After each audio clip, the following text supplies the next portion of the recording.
background. Enjoy the Okay. coffee and tea.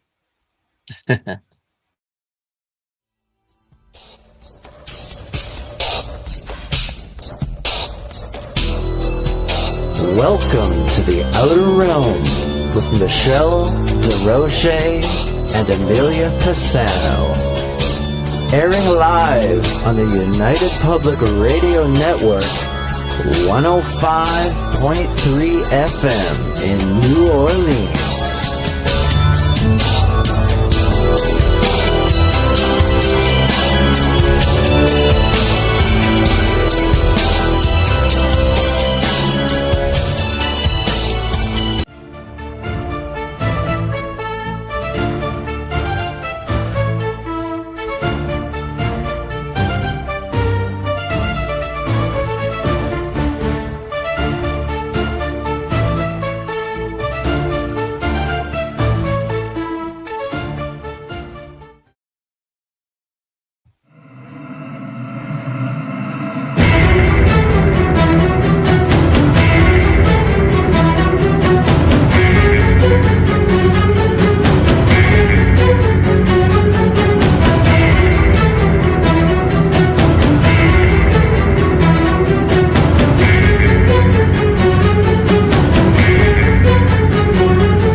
Hey, hello everybody, and welcome to the Tuesday night edition of Into the Night with me, your host Sean Kelly. How is everybody doing tonight? Again, I don't know. Everything just seems to go okay for a while. And you know what? For the first time, I'm not waiting for the shoe to drop.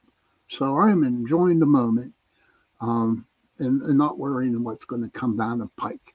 But I want to thank UPRN Talk Radio 105.3 Mississippi, 107.7 New Orleans for allowing me to give you two shows a week, um, Sunday nights and Tuesday nights, 8:10 to 9:10 p.m. Don't forget my dear friend CL Thomas. Her podcast is called the Gateway Podcast, and tonight she has Greg Bakken, Bakun, and they're going to talk about para news, and it's an open chat. So everybody, after my show tonight, um, just go over and give CL some love, man. You know, because she likes doing this stuff. And the people who just popped in, hey Mish, good to see you. It's always good to see you, Mish. You always make my day. And Kevin, good to see you. That girl, always a pleasure. But I hope everybody enjoyed the show on Sunday night, doing that reading. Um, you know, if you have any feedback for it, if it helped you out any, you know, if you want to share how it did, feel free, please, to do so. I got a great show tonight. So we were talking about shamanism on Sunday, okay, and what the whole deal with them.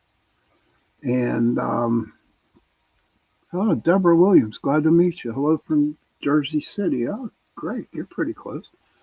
Um, but so tonight, um, my Mr. Don Yazzie, my dear brother, man. He's my brother, and he told me about Willie Lecedric. Okay, and he is Navajo, and Lecedric Willie is a Navajo high strangeness experiencer. Hey, Donna, good to see you. You're going to enjoy this show tonight, Donna. He is versed in not only the skinwalker lore, but has also researched the myths and facts which surround them. He has witnessed Kokopelli and the Anasazi ghost, which are well known in the Navajo cultures. He is a team member of the, I hope I don't screw this name up, Alali Nalaka. They're mystical investigators, which I think is like pretty cool. But, you know, I'm going to read a little bit about Kokopelli so you have an idea when Willie starts talking about it. Um, so I went to my favorite AI. Okay. And Kokopelli is a humpbacked flute player figure from Native American culture in the southwestern U.S., revered as the fertility deity for childbirth and agriculture, a spirit of music, and sometimes a mischievous trickster, appearing in ancient rock art and symbolizing abundance, joy, and life. Though his exact origins are complex, blending various myths and potentially reflecting historical figures like traveling traders. He's often depicted with an antenna, feathers, a hump, sometimes said to be a sack of seeds or babies. Oh, wow, that's crazy. And a flute with modern interpretations, often removing the phallus and focusing on his free spirited musical aspects. So that's just a little AI deal with Cocapelli. And there's a couple other things um, that I'm going to ask him tonight. So without further ado, my dear friend, Mr. Willie, Mr. Willie, Mr. Willie Hey, Lee. how's it going? How you? All right, brother. How you doing? You want to share a I'm little doing background? good. First of Just all, I want to thank you for coming on tonight. I truly appreciate it. yeah, you're welcome. Would you like to share your background and how you got to where you are, and then we can talk some more. Just want my people to get to know you. Oh yeah, my name's Lecedric Willie. Um, I'm Oh, I'm from the sorry. Southwest, and I'm Navajo, and I'm also a hand trembler for my tribe. A hand trembler is a type of medicine man that helps Oh, patients that are sick, and it's basically like the doctor of the tribe, basically. Um, okay, they they kind of diagnose the patients with what's wrong with them, whether that's going to be like witchcraft or whether they have like bones or objects in them, and also seeing things that are not of this world, basically. So such as skinwalkers and spirits. where did you learn how to do that? Was it your calling? Did you go through some type of meditation, and the spirits are saying, "Okay, this is what we want you to be"? I guess you would say it's like a calling because it's you can either ask for it in a ceremony that's going on, and sometimes if you're like someone that has a strong will, then it's going to be given to you. Other than that, it's going to be passed down throughout the family. Oh, wow, that's crazy. Now, do you live on the reservation? Yeah, I do live on the reservation. Could you tell my people what it's like living on a reservation? I hear when I read about Native Americans on the reservations, all I hear is bad stuff. Okay, is there any good stuff that's there? Can you give us an honest, you know, explanation on what it's like actually living on a reservation? Hi, Cindy Mates.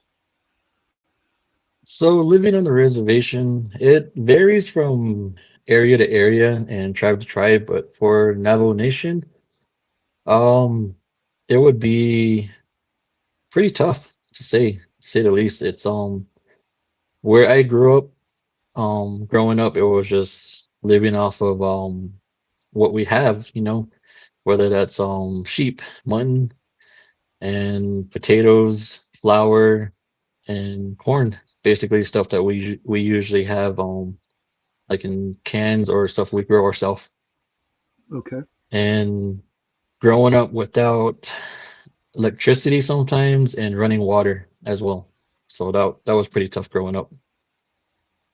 Hey, CL, there she is. Good to see you. That's my buddy CL. She's on right after me, man. Oh, really? So yeah, her show's called the Gateway Podcast, and her show's right on after me. Dawn was on there. Hey, Joni, Oh, good to really? see you. Yeah, Joni and Joni McGillick says hello, Willie, and Hi. and but with no water, electricity, how did you guys get by? I mean, seriously. Kerosene lamps, generators. Sometimes running a generator was more because you would have to bring fuel home and constantly service it. checking the oil and everything. And Mm-hmm. it was just, it was pretty tough growing up, honestly. And on top of that, we didn't have heat, so we would have to go haul woods. We would have to sometimes haul water, and it was really tough, to say the least. Okay. So, gosh, the question I had in my mind, it just went away. Oh, no, no, no, I'm good. So, does it get cold out there where you're at in New Mexico? It actually does. This morning it was 12 degrees here in New Mexico. Oh, wow, it was like that here Yeah. too. And I don't know, we must be on the same, what they call it, the same length or the wave thing or whatever it's called. Because my son lives in Indiana, and whenever he gets the weather, right, we get it 2 days Hmm. later. So Yeah. yeah, it's been pretty cold up here. It's going to be like, I want to say the high of 8 degrees is what we're going to have Hmm. tomorrow. So it's pretty freaking cold. But Yeah. Sounds like it. so you're an experiencer, a Navajo experiencer, right? Yeah. Can and you're very well um, heard, uh, you're very well known about the skinwalkers. Can you get into that a little bit? What is a skinwalker? And go from there. So, um, I guess you would start off by saying it kind of varies from which part of the reservation you're from, because the eastern, the western, even the northern side of the reservation, they all have kind of like their own origin stories of it.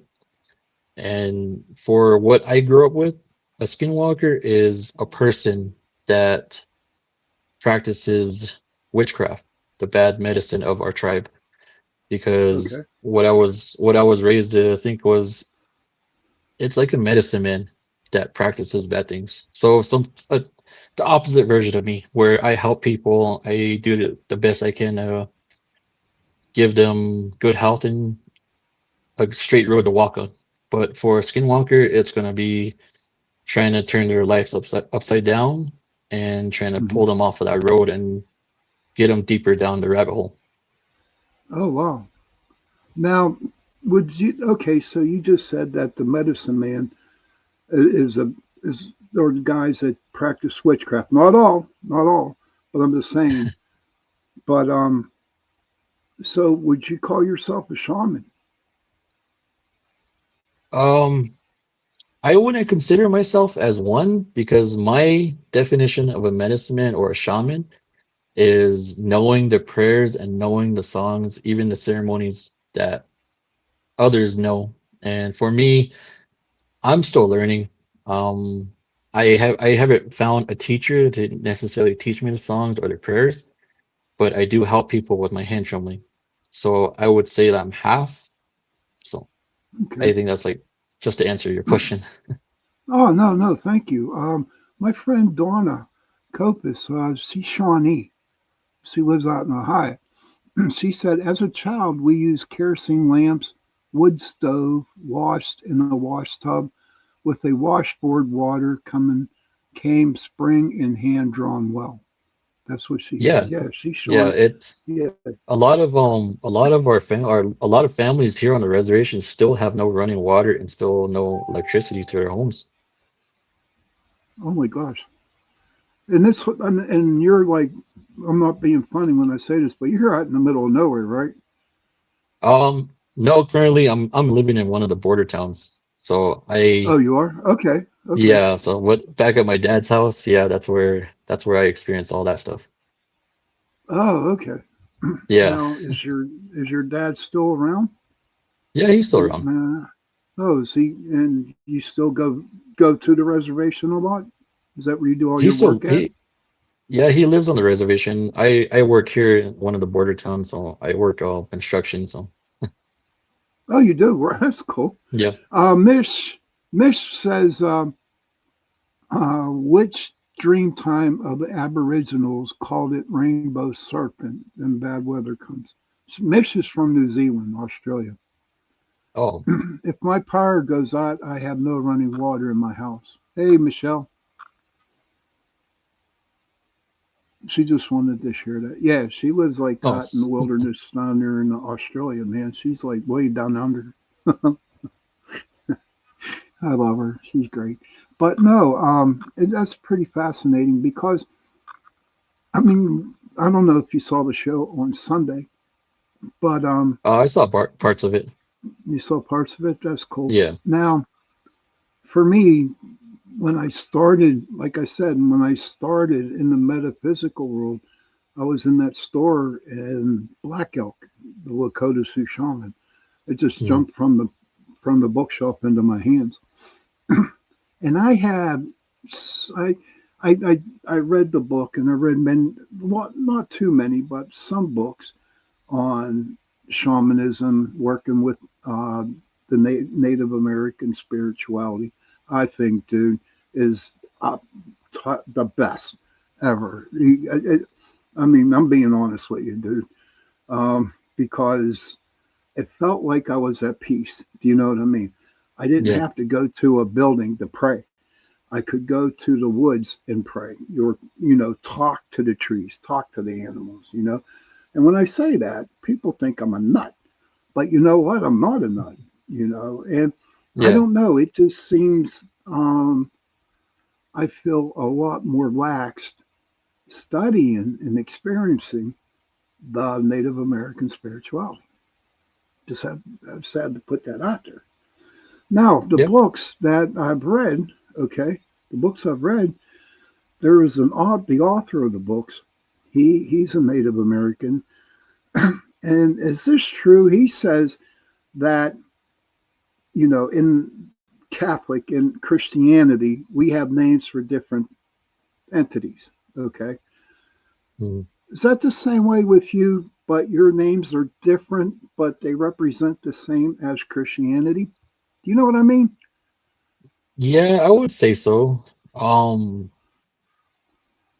I guess one similarity would be like how you would say the Holy Spirit. In Uh our huh. language, it's called Diendene, the holy people.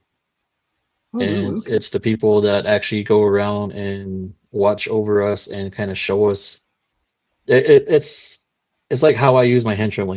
They're the ones that see what's wrong with people and see what they've done or what's bothering them. And I guess Okay. that's similar to the Holy Spirit. So Okay. So, whenever you go and help people or heal or fix people up who have medical problems, do you go into a trance of some sort to get the answers yeah, for I the actually do. person? Okay. Okay. So That's pretty cool.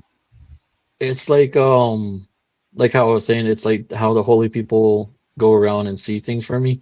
I'm basically like the middleman from that reality to our current reality where we're in our physical form. It's I guess in a way it's kind of like astral projecting. Okay. Okay. I had a show on about that a couple of weeks ago.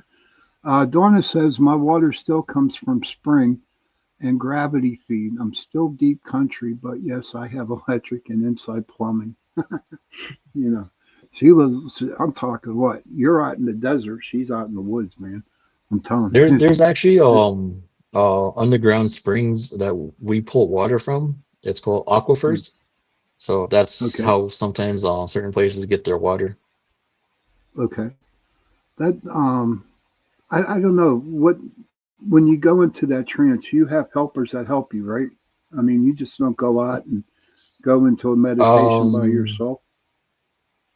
no, sometimes I usually have my wife. She helps me out with that. But other than that, Oh, when I that's before cool. I met her, it was just me by myself.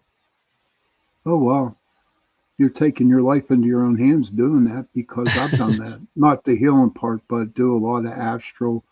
And instead of me healing, I used to fight. I used to fight bad spirits, you know, Hmm. ugly Yeah. spirits. Yeah, yeah. It wasn't kosher. I always had some, I did it at the beginning and I said, I can't do this on my own because I'm driving home and oh my God, I'm just like, this, I just don't feel right. You know that. You don't feel right when you come out of doing something like that. That Yeah. would be healing or astral or whatever. You know what I mean? You just don't feel right. Donna says hers is Keisha Manitou. Manitou, yeah, they're great spirits. Mm, Um, yeah, the Lakota Sioux, I do believe, are called they're Great Mystery mm, or Tunkashiwa, something like that. I don't know, but we're going to be taking a break here, buddy. Okay, it's yeah. at the bottom of the hour. We're going to take a break, and I would like to come back and talk about Kokopelli because that Okay. always fascinated me because I started.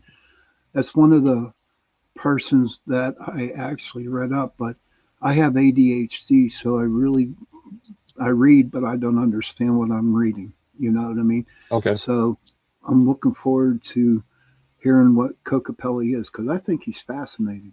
So everybody, be back in about 2 minutes. So go have a cigarette, go to the bathroom, get something to drink, and we shall see you in about a couple minutes. Okay?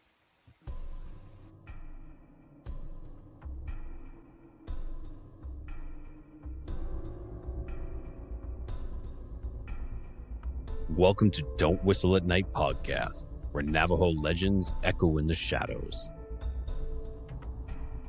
Darren and Dawn will guide you through the sacred fire of native storytelling, where the old stories breathe, the unknown walks among us, and voices, long hidden, rise to be heard.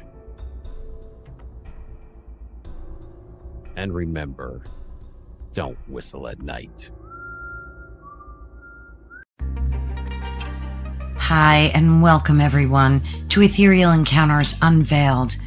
Today we are broadcasting live on the United Public Radio Network and the UFO Paranormal Radio Network, 105.3 on the Gulf Coast and 107.7 FM in beautiful New Orleans.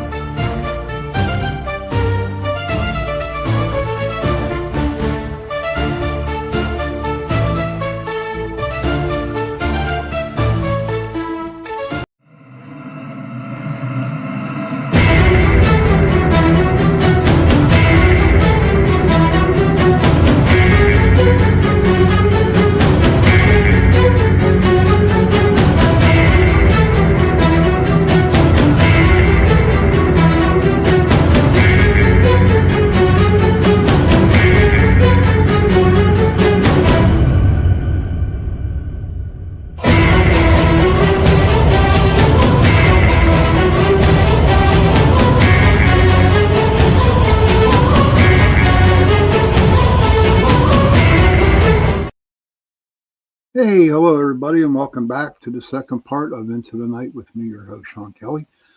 I'm going to thank UPRN Talk Radio 105.3 Mississippi, 107.7 New Orleans, and don't forget Miss C.L. Thomas, my dear, dear, dear friend. Her podcast comes on next after mine. It's called the Gateway Podcast, and tonight her guest is Greg Bakun, something like that. And they're going to talk about paranews, and it's going to be an open chat. So after the show tonight, please go over and give her some love, man. And that's just like on Sundays. And I tell everybody on Sunday, go over, Don't Whistle at Night with my brother, Don Yazzie, and people do go over there, from what I understand. Give him some love because we all need love. And it's not just that mine, Dawn's, and CL's podcast. Every day of the week, there's always a podcast show on UPRN, and they have a lot of great hosts and a lot of good stuff that that they talk about. Hey, Kurt, good to see you. So back to my guest here, Lecedric Willie. Again, I'm sorry for messing up the name, whatever. No, you're okay. I'm very, All right. So, can we talk about Kokopelli, please? And can you Yeah. explain who Kokopelli is in the Navajo sense? Okay, so Okokopili is a part of the Anasazi. Um, they were a tribe way back in the 1400s, like way before we were here. And they're like what you were saying earlier about them being a fertility and agriculture deity. That's basically what it is. But in Navajo tradition, the Kokopelli and the Anasazi are seen as bad spirits, basically. Okay. And if we were to see one, it usually means bad luck, or it usually means that you did something to either their homes, their pottery, or to their bones, basically. And that's the thing that's always misconcepted about it is that they say that they just disappeared and there's no traces of them. But there are areas that around my dad's house that there is a few bones, but we don't bother it. We were always told to stay away from it, that it can actually put a curse on you. Oh, really? And yeah, Oh, wow. Okay. Now, what do they look like? basically, they are like the size of children. I would say average about 3, 4 feet tall. Okay. And for the Kokapelli, it's like hunched over and it has, I would say horns or spikes coming from its back. And they're always usually known to carry around a flute and play like a drum around the area where I'm from. That's how Now, I've seen it and how I heard about it. okay. Now, were there times when you were at your dad's house? Did you hear the flute playing? Yeah, actually there's one time where my grandma, when she was still around, she used to live yeah, she used to live about maybe 100, 200 feet away from us. And she always used to Hmm. listen to the local radio station that always played our traditional music and just like a basic radio station. And she would always play it loud because she was always hard of hearing, you know. Right. And one day I was outside. This was happened when I was young, so I was like around 8 or 9 years old, and I went outside to um close the corral for the sheep. And I heard the music, but I didn't really pay attention because I thought it was my grandma. And as I was walking back inside my dad's house, I noticed that it wasn't coming from my grandma's house. It was actually coming from the top of the hill behind the sheep trail.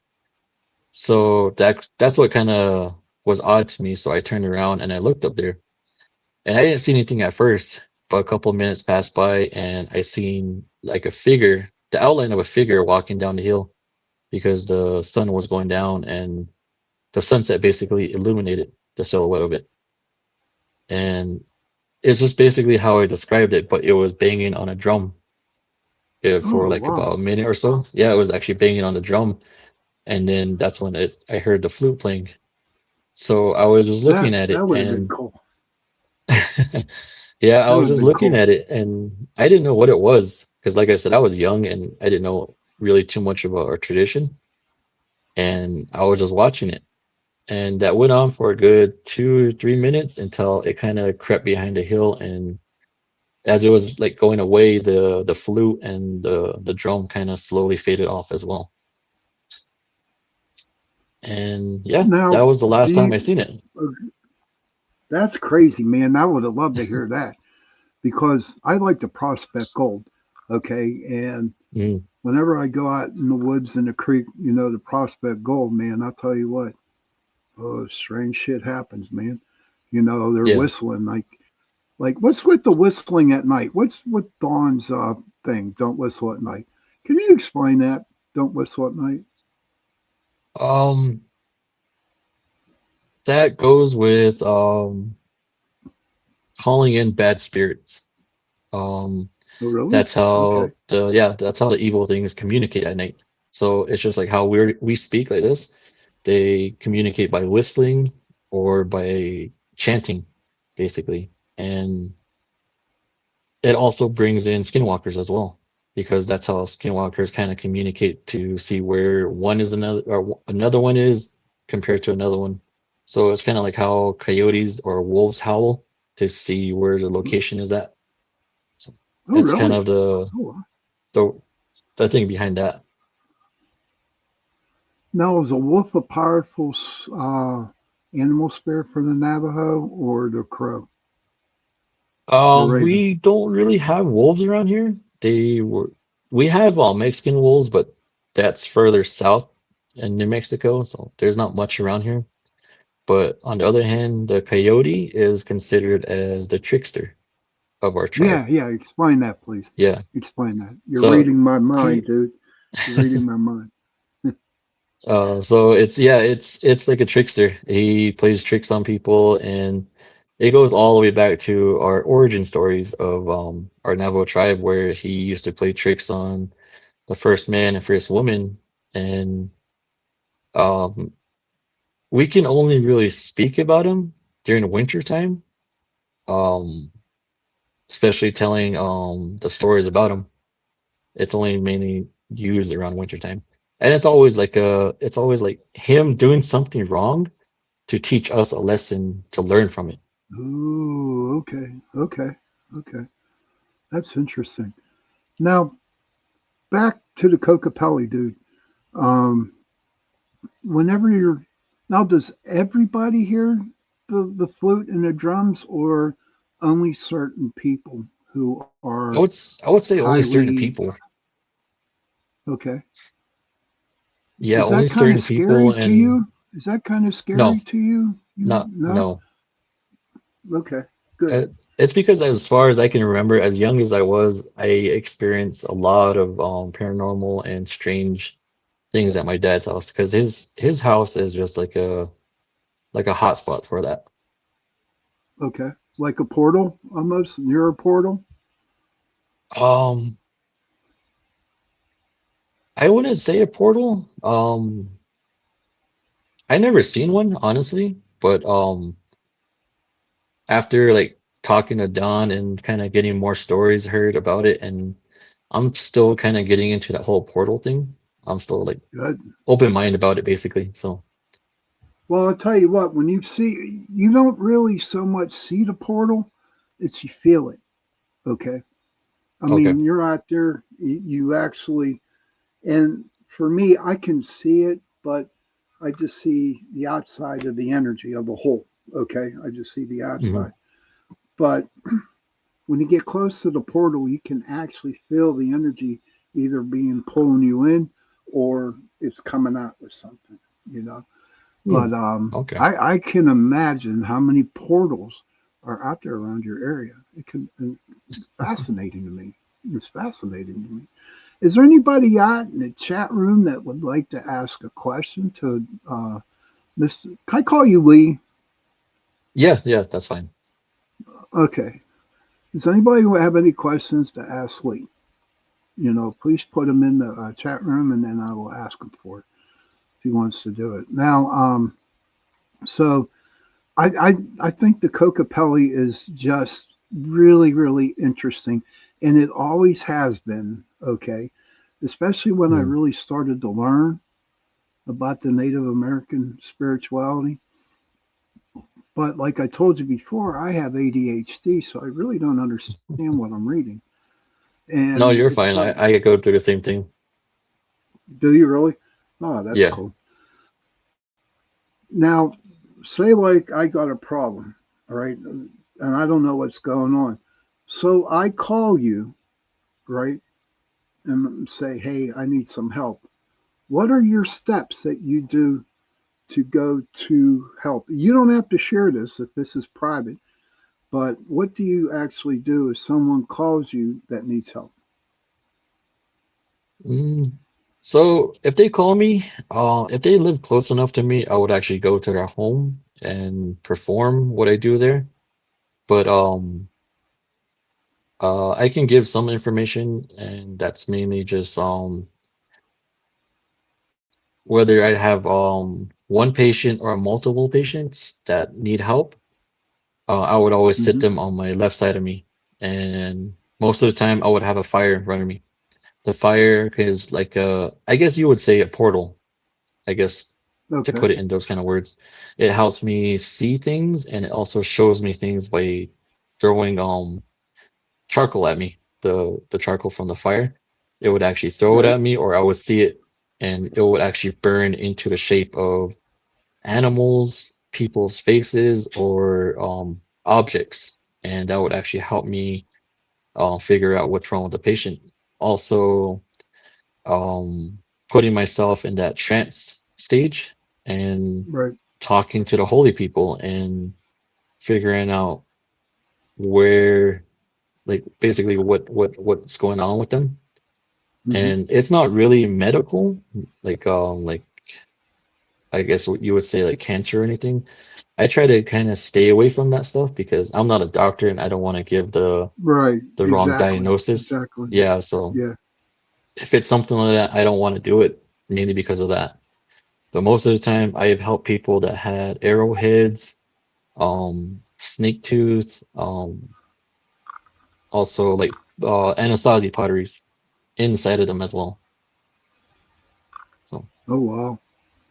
Now, Kurt has a question for you, sir. Is a yeah, shaman and medicine man the same thing, just different terms depending on different groups of people or completely different? yeah, it's basically the same thing. Yeah, I would say the same thing. It's just I think the only thing that separates it would just be from the tribe or where they're from. So you were saying, thank you for asking that question there, Kurt. Now you were saying that there are different tribes in New Mexico that are Navajo. Yeah. I know when I was in the Navy, okay, we had Filipinos on board our ship, okay, and if you had we had Filipinos from the north, the southeast, and the west, okay, and they spoke in different dialect, okay. Now the tribes that in the Navajo, the different tribes, okay, do they have a different dialect? Um, yeah, it's kind of like the Arizona Navajos speak in the older um Navajo language, whereas everyone here on the New Mexico side kind of speak differently. It's more of like um how would you say it? Influence. So ours is more kind of Okay. influenced to the Pueblo because on the Navajos or the New Mexico side, we live closer to Pueblos. So that would be like Zuni, Acoma, Laguna, and Jemez Apache. And for Oh wow. the Arizona side, it would be more of the Ute, the White Mountain Apache, and um yeah, the other tribe I forgot the name. Oh, Hopi, the Hopi tribe. Hopis. It's kind of Okay. influenced on that side. So Now I know. Do you have any Apache brothers that you know? not that I know of, No. but Okay. All I right. do work with some. Okay. Because Apache always seems to get the bad deal everywhere you go. You know what I mean? Because back in the days, in the 1800s Yeah, and yeah. stuff like that. I'm not talking today, but I think they get a bad deal. You know what I mean? It just, I don't know. Navajo weren't really that rebellious, were you? I wouldn't say so. We're more of a calmer tribe, I would say, way back then. But then we always got the worst end of the straw, so the shortest straw. And another thing is Really? that Navajo and Apache have similar language. It's just a different dialect to pronounce the words. It's basically similar, but I don't know how Really? else to put that. Yeah. That's crazy. But do y'all like get together and have a big powwow? I'm being honest with you. Because I tell you what, and I think it is so fascinating and it's beautiful when they have big powwows where um, they all dance. Okay, um, the feathers, you know what I mean. Yeah. Hey Heidi, good to see you, hon. If you ever get a Um, chance, in April, they always do a Gathering of Nations here in Albuquerque, New Mexico. They do a Gathering of oh, Nations really? where a lot of tribes from across the U.S. actually come and dance and come together, basically. Now, is it a competition or you just go out there to dance? Um, I never been to it honestly, but there's competition and it's just having fun. That's, I can just imagine. This is like a bunch of Irish people getting together, you know what I mean? And getting drunk and Yeah. having fun and dancing. But back to the skinwalker again. Have you ever experienced, looked at one and saw one actually change into an animal or whatever? Or do you see the animal knowing it is a skinwalker? I've um I've never seen it in person, mainly because they do it in places where they hide at or they have their own special place to do it at. But I've always seen them in their animal form, and there is only one time that I've seen them running around wearing the skin, and that was when I was coming home with my ex-girlfriend at the time because my mom got sick and we took her to the hospital. And we went to the hospital. She was okay. The doctor said there was nothing wrong with her. And this was way before I had my gift too. And Hmm. we were coming home and my ex fell asleep at the time and my mom was sitting in the back of the car. And for some reason she just got really, really sick. Like it just like happened, like a blanket was thrown on her and she just got sick. And as the closer we got home, I noticed that there was something hiding behind the bushes, and I kept looking at it. Like I saw like eyes reflecting, and I was thinking like I'm trying to like think of all the possibilities of what it could be. Maybe it was a reflector that fell over or something. And Hmm. I went through everything I could think of: a dog, a horse, a cow, or any type of animal until it stood up from behind a bush and it was covered in black paint. And it was actually a person, and they were wearing a coyote skin hanging off from its head, and the eyes Oh were my God. glowing red. And my ex didn't see it. All she said is that she seen the eyes, but she could not see the figure or the coyote pelt hanging from its head. And it Oh just turned wow. away and it ran off. Do you think that was the cause of your mother's sickness? Yeah, I actually think that's what it was because, like I said, she was fine at the hospital, but when we got closer to home, it just happened all of a sudden. Kurt says, I'd love to visit the Four Corners area. I've never been out west. I'm retiring in 2 years, buddy. I'm going to go out west because I have a lot of Yeah, you buddies out should. there. I've never been off the East Coast. But so why do you think um, that Skinwalker wanted to get your mom's sick? Do they attack? Were you at? Did you have your gift at the time? Um, I think I might have had my gift, but it wasn't to the point where I am able to use it like now. Like I said, I've Okay, always experienced things and seen things that other people have not able to see. okay. Welcome to my world, Willie. Welcome to my world. Yeah. But that's interesting. I know for me, I get attacked a lot. I really did. Mm. Well, they don't touch me no more. But do you, at the beginning of doing what you do you get attacked a lot? Yeah, I actually did. It was I don't know exactly sure what it was. I'm kind of just assuming it was spirits because like how I was described to me when I first got my gift, my cousin's sister would always like kind of talk to me of how to use it and kind of just go through with it. And the way Right. she described it was like a ball of light. And she said, when you first get it, Okay. it's just like a little dim light. And the spirits that are walking around, they see you, that ball of light, they see that, and they're curious of what you are. They're curious of what you have. So they'll actually come and approach you.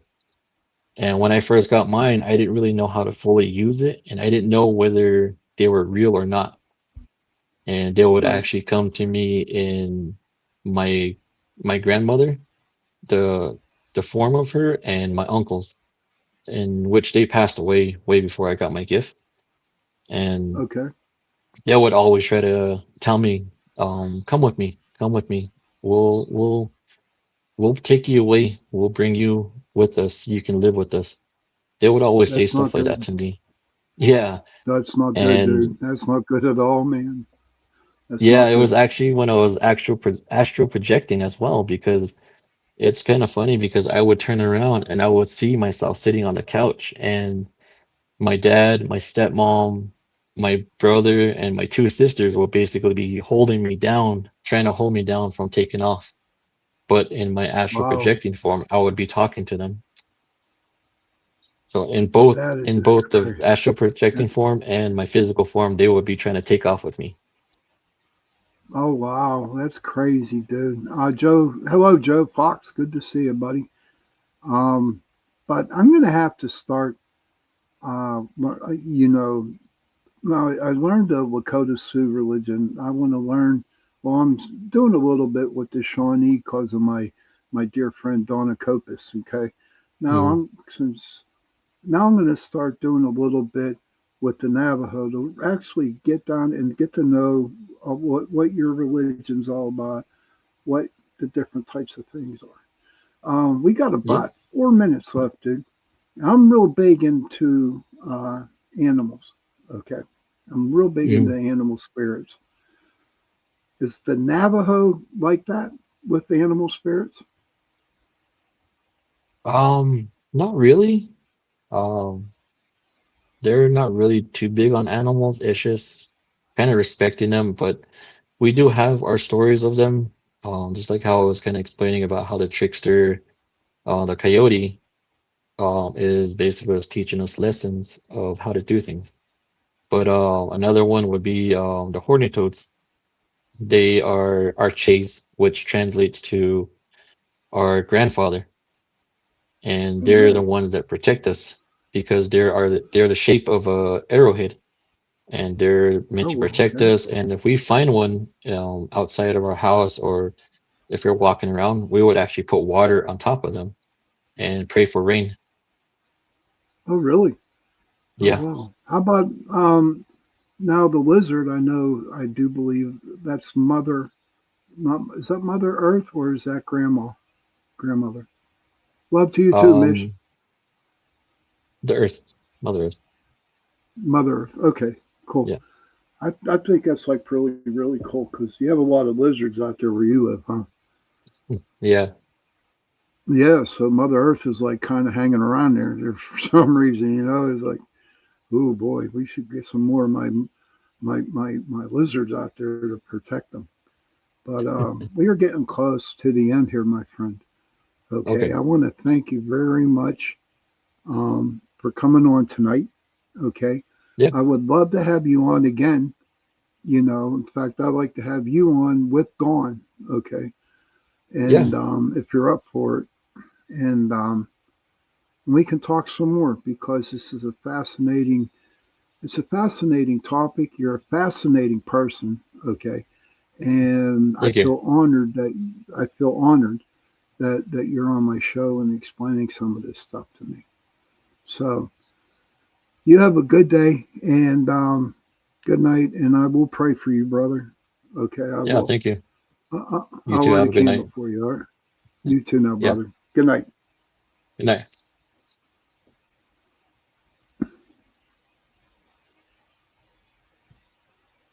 So, everybody, that was my guest tonight, Mr. Lee Willie. Okay, and I'm glad that he got to come on. He learned a lot. I'm going to definitely have him back on again, along with Mr. Don Yazzie. And We're going to do some more. But I want to thank everybody for coming tonight. Linda, I hope you all enjoyed the show. And again, I want to thank UPRN Talk Radio, 105.3 Mississippi, 107.7 New Orleans. Children, if you can, please go to your parents, give them a hug, and tell them that you love them. And parents, please go to your children, give them a hug, and tell them that you love them. And if you have no parents and if you have no children, find somebody, give them a hug, and tell them that you love them. Because those 3 words, I love you, go a long way. And on that note, good night, everybody. See you Sunday night.